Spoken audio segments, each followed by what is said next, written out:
Hi folks, and welcome to A&P with Dr. O.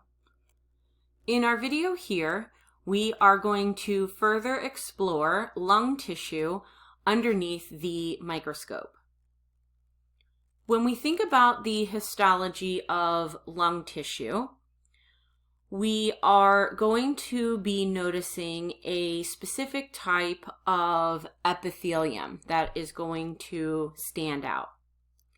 And it's this epithelium that is going to make up the alveoli of the lungs.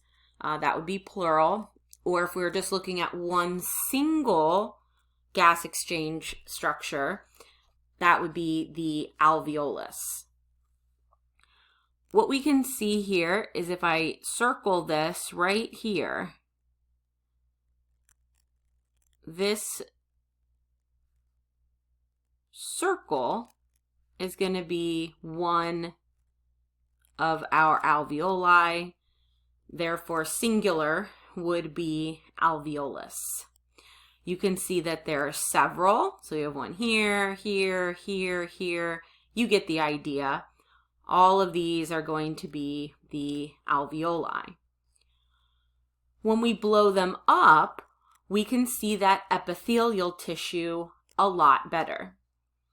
The darkened, like bluish purple circles, those are the nuclei of the epithelial cells. These epithelial cells are very thin and squished, and then here's that nucleus in there. When the cell is thin and flattened and squished, we call that a squamous cell. And we can see that we have just a single layer of squamous cells. That indicates that it is a simple epithelial tissue.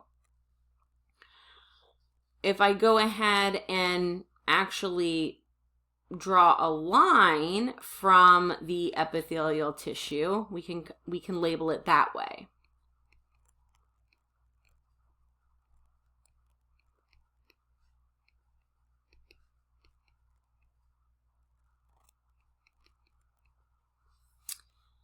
This then is going to be all simple squamous epithelium. We have epithelium here. You could even draw additional lines just to remind yourself that all of this tissue making up the alveoli is going to be simple squamous epithelial tissue.